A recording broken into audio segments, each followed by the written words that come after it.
The first night, I camped by the lake on my ranch. It felt like the kind of quiet you can only buy with distance.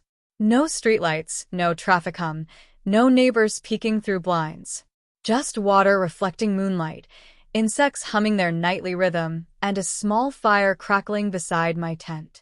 This land had been in my family longer than the nearby town had existed, and after years of legal paperwork, surveys, and inheritance headaches, it was finally, unquestionably mine. 600 acres of rolling ranch land, a private lake tucked between trees, and a deed that spelled it out in black ink. I wasn't breaking rules. I wasn't hiding. I was exactly where I belonged. I had pitched my tent well away from the waterline, careful not to disturb the shoreline or wildlife. The fire was contained, legal, and small. I even had a fishing rod set aside, untouched, because the stillness felt more valuable than catching anything. I remember thinking how absurd it was that I felt cautious on my own property, like decades of HOA culture had trained people to expect permission slips for breathing outdoors. That thought made me laugh quietly to myself as I stared across the lake. Around 9:30 p.m., headlights appeared on the distant access road. At first, I assumed it was a lost driver or a ranch hand from a neighboring property. But the lights didn't pass by. They slowed, then stopped. A few minutes later, a second set of headlights joined them. I stood up, curious but calm, shining my flashlight once to make myself visible. The beams flicked off, then on again, like someone was deciding what to do next. That's when I heard voices. Not close enough to make out words, but loud enough to carry irritation. I didn't walk toward them. I stayed by my campsite, hands visible, posture relaxed. Eventually, the voices retreated, engines started, and the vehicles drove off. I assumed that was the end of it. People see something unfamiliar, realize it's private property, and leave. That's how it's supposed to work. 20 minutes later, I heard sirens. They cut through the night in a way that felt surreal, echoing across the water and bouncing off the hills. Red and blue lights flashed between the trees, reflecting off the lake like a warped mirror. 2 police vehicles rolled up along the access road, followed by an SUV I immediately recognized from past HOA encounters. The moment the doors opened, the tone changed. This wasn't confusion. This was accusation. An officer approached first, hand resting near his belt, but not aggressive. He asked what I was doing. I told him plainly. Camping on my own ranch, beside my own lake, with full legal ownership. He nodded slowly, then asked if I was aware that a complaint had been made. I asked what the complaint was. He hesitated before answering. Unauthorized camping. Possible environmental violation. Suspicious activity. Behind him, the HOA president stepped forward, arms crossed, lips tight with satisfaction. She didn't look at me like a neighbor. She looked at me like someone catching a trespasser, even though she was standing on land she had no right to be on. She told the officers she feared for the safety of the community, that I was occupying shared land, and that the lake was not meant for private use. Each word was confident, rehearsed, wrong. As the officer asked to see proof of ownership, I reached calmly into my truck and pulled out the folder I always kept close. Deeds. Maps. Surveys, stamps. I handed them over, already knowing this night wasn't about camping anymore. It was about control. And control, I was about to learn, makes people cross lines they can't uncross.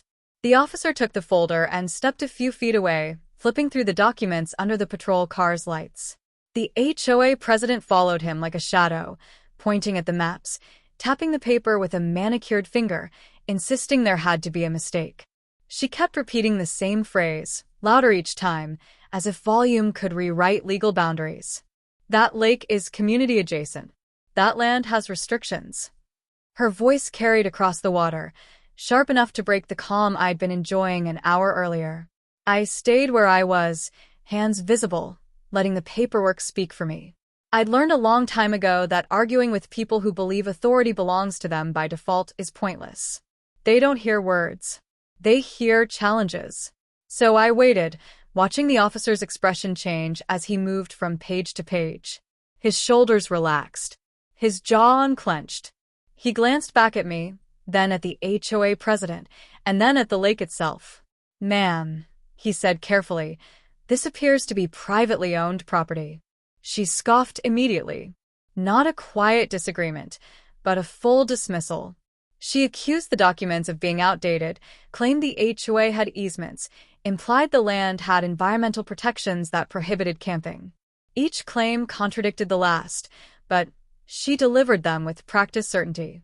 I recognized the tactic. Confuse the situation. Overwhelm authority. Assert dominance through noise.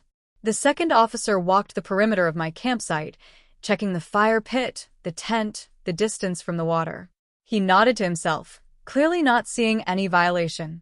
When he returned, the HOA president shifted tactics. She leaned closer to him, lowered her voice, and gestured broadly toward the lake. She said there had been reports of contamination, that the water might be unsafe, that allowing anyone near it could be dangerous. That's when the night took a turn from absurd to alarming. The officers exchanged a look. Not alarm, but calculation. The kind that happens when someone mentions liability. One of them asked her what kind of contamination she was referring to. She hesitated for half a second too long before answering. Something about old runoff. Historical dumping. Unverified claims she'd heard discussed at meetings. No evidence. No reports. Just insinuation. Instead of brushing it off, the officer radioed it in. I could tell by the shift in tone that this was no longer about me. Protocol had been triggered. They asked me to stay put while they made a few calls. The HOA president stepped back, satisfied, arms crossed again, watching me like she'd just won something. I watched her in return, wondering if she understood what she'd just done. Within an hour, another vehicle arrived. Then another. Not HOA. Not local police. County markings. State markings. People who didn't care about neighborhood politics or power plays.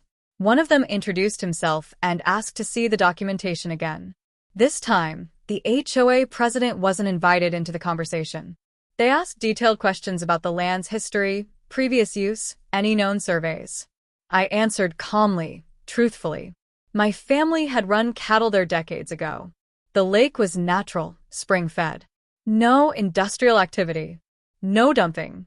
No secrets. At least, none that I knew of. They listened, took notes, and made a decision that visibly unsettled the HOA president. They told her to step back. Off the property. She protested, loudly, claiming oversight authority, safety obligations, community responsibility. The response was immediate and firm. She was informed she had no jurisdiction there, that any further interference would be considered trespassing. The word hit her harder than any insult could have. Trespassing. She froze, then flushed, then took 2 stiff steps backward. Before leaving, one of the officials looked at me and said they would be conducting a formal survey of the land and water, just to close the loop on the contamination claim. Standard procedure, he called it. I nodded. I had nothing to hide. As the vehicles pulled away and the sirens faded, the lake returned to silence. But it was a different silence now. Charged. Anticipatory. Somewhere between confidence and dread, I realized the HOA hadn't just overreacted. They had invited scrutiny they couldn't control. The survey didn't happen quietly. 3 days later, I woke up to engines rumbling along the access road before sunrise.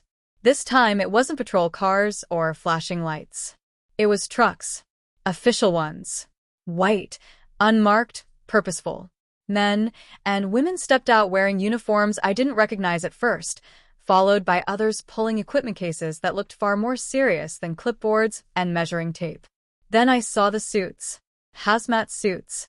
Full protective gear, sealed seams, gloves taped at the wrists and ankles. Face shields reflecting the morning light. They moved carefully, deliberately, like people trained to expect the unexpected. I stood near my truck, coffee cooling in my hand, trying to reconcile what I was seeing with everything I knew about the land. The lake had always been clean. The soil had always grown grass thick enough for cattle. There was nothing toxic here. At least, nothing I had ever been told. They didn't speak to me at first. They marked zones, placed flags, took soil cores, drew water samples from multiple points along the shoreline. Every movement was logged, photographed, cataloged. When one of them finally approached me, his tone was calm but firm. He explained that the hazmat precautions weren't a conclusion. They were a safeguard. The contamination claim, even if unfounded, required a certain level of response. Word spread fast. By noon, cars lined the edge of the neighboring HOA development. Residents stood in clusters, phones out, whispering. The same people who had waved politely from a distance for years now looked at the land like it was a crime scene. And in the middle of them, unmistakable even from afar, stood the HOA president. No clipboard this time. No confidence either. She hovered near the boundary markers, arguing with anyone who would listen, insisting this was an overreaction, that she'd been misunderstood, that she'd only been raising concerns. When she tried to cross onto the property, she was stopped immediately. An official pointed at the boundary stake and told her she was not authorized to enter. She protested, raised her voice, claimed she had a duty to observe. The response was short and cold. Any unauthorized entry would be documented. Trespassing citations would follow. The word came back again, heavier this time. Trespassing. I didn't speak to her. I didn't need to. Watching her argue with people who didn't care about HOA bylaws was enough. Authority only works when others agree to recognize it. These people didn't. Over the next week, the survey expanded. More testing, more flags, more sealed containers leaving the property. Rumors exploded. Some said the land had been used as a dumping ground decades ago. Others claimed buried tanks, chemical runoff, secret military use. None of it was true, but fear doesn't wait for facts. The HOA board held emergency meetings. Attendance spiked. Voices shook. Questions piled up with no answers. Then the preliminary findings came back. No contamination. No environmental hazard. No restrictions on use. The lake was clean. The soil was clean. The land was exactly what it appeared to be: valuable, private, and entirely mine. The hazmat suits, it turned out, were never about danger. They were about liability, about protecting agencies from accusations, about doing everything by the book. But the damage was already done. In their rush to control what they didn't own, the HOA had done something irreversible. They had falsely reported environmental concerns. They had interfered with lawful use of private property. They had repeatedly entered land without permission. Every complaint, every email, every recorded demand had been logged during the investigation. I received a call from a county official I'd never spoken to before. His tone was professional, almost apologetic. He explained that while the land was cleared, the investigation into the HOA's actions was not. False reports carry consequences. Trespassing carries consequences. Abuse of authority carries consequences. When I hung up, I walked down to the lake alone. The water was still, clear, untouched. And, for the first time since that first night, I smiled. Because the story was no longer about a man camping on his ranch. It was about an organization that had exposed itself, trying to prove it still mattered. The consequences didn't arrive all at once. They came quietly, in envelopes and emails, in meetings that suddenly had legal counsel present, in conversations where people chose their words carefully for the first time in years. The HOA president stopped showing up near my property. No more drive-bys. No more concerned visits. The access road that had once felt contested became empty again, like the land itself was exhaling. I was formally notified that the county had issued warnings related to false reporting and unauthorized land interference. Nothing dramatic. No arrests. No headlines. Just documentation. The kind that accumulates weight over time. The HOA board was instructed to cease all contact with my property unless explicitly invited. Any further action would escalate the matter beyond administrative review.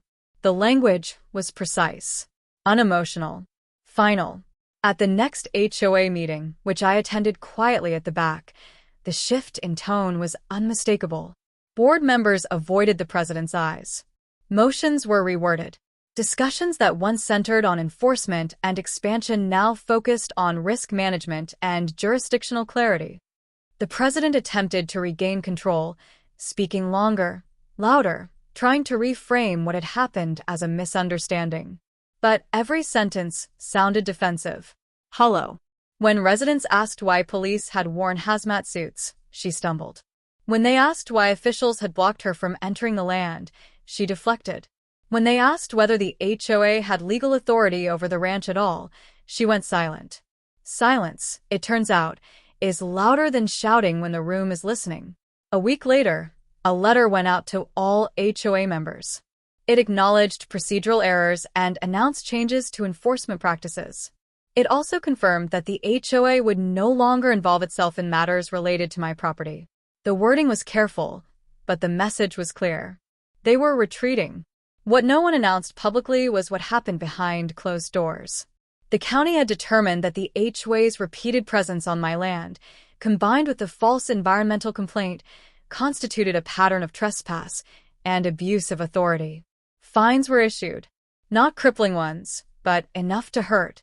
More importantly, restrictions were placed on the HOA's ability to file future complaints without substantiated evidence. Their most powerful tool, the ability to trigger enforcement through noise, had been blunted. The president resigned 2 days later. No speech. No explanation. Just an email citing personal reasons and a commitment to community harmony. The irony would have been funny if it hadn't been so predictable. Power never admits defeat. It just disappears and hopes no one notices. The interim board moved quickly.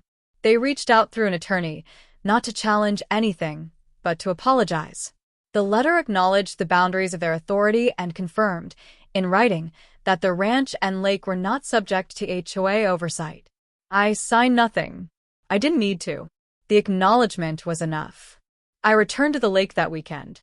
Same tent. Same fire pit. Same quiet. But the feeling was different. Lighter. The unease that had lingered since that first 911 call was gone. In its place was certainty. Not triumph. Not revenge. Just certainty. As I sat by the water, I thought about how easily this could have gone another way. How a single call, a single lie, could have escalated into something far worse. And how often people like that HOA president relied on the assumption that no one would push back, that paperwork would overwhelm resistance, that authority would go unchallenged. She had been wrong. The land didn't need defending. The truth did. And once it was laid out, stamped, and filed, everything else fell apart on its own. I didn't ban the HOA. I didn't demand punishment. I just stayed where I belonged long enough for their own actions to catch up with them. The ban became official in the most unceremonious way possible, a line item buried deep in a county notice. No drama. No announcement. Just a formal restriction stating that the HOA was prohibited from entering, monitoring, or attempting to regulate my ranch and lake in any capacity. Any violation would result in immediate penalties. It was administrative language, dry and dull, but it carried more weight than any confrontation ever could. I printed the notice and filed it away with the rest of the documents, then did something I hadn't done since inheriting the land. I stopped thinking about the HOA altogether. No more anticipating letters. No more watching access roads. No more preparing explanations for people who didn't deserve them. The land was mine in practice now, not just on paper. Weeks passed. Summer settled in. The lake warmed. Wildlife returned without interruption. I built a small dock, legally permitted, positioned carefully to preserve the shoreline. I fished in the mornings and camped whenever I felt like it. Friends visited. Laughter replaced the tension that had once hung over the place like fog. The ranch finally felt like home instead of a battlefield. Every so often, someone from the neighboring development would wander near the boundary, stop at the markers, and turn around. The signs were subtle, professional, Clear. no trespassing, private property, enforced. There were no arguments anymore. No entitlement, just acceptance. People behave differently when they know the rules actually apply to them. I heard bits and pieces of what happened inside the HOA after that. Membership dropped. Board seats went unfilled. Meetings shortened. Without the constant drama of enforcement and imagined authority, there wasn't much left to do. It turned out that controlling others had been the glue holding it together. Remove that, and the structure started to crumble. Sometimes I replay that first night in my mind. The fire, the headlights, the sirens. How absurd it all felt at the time. I think about how close it came to going wrong, and how easily I could have reacted emotionally instead of calmly. That's the part people don't like to hear. The outcome wasn't driven by anger. It was driven by restraint. By letting systems do what they're designed to do when someone misuses them. The HOA didn't get banned because I demanded it. They got banned because they documented their own misconduct over and over again, assuming no one would ever read it critically. They believed authority was something you claimed loudly, not something you earned or were granted. That belief cost them everything. On my last camping trip of the season, I sat by the lake long after dark, watching the stars reflect off the water. The world felt wide again. Unrestricted. Honest. I realized then that the most satisfying part of the whole ordeal wasn't the ban, or the resignation, or the quiet humiliation of people who thought they could control what they didn't own. It was the return of peace. There's a lesson buried in all of this, though I don't preach it. Power depends on compliance, more than force. Silence can be stronger than shouting. And when someone crosses a boundary assuming it won't matter, sometimes the best response is to stand still and let them step fully into the consequences. The lake hasn't changed. The land hasn't changed. I have. I trust paperwork more than promises now. Boundaries more than assumptions. And I camp whenever I want, exactly where I belong, under a sky that doesn't care who called 911 or who thought they were in charge.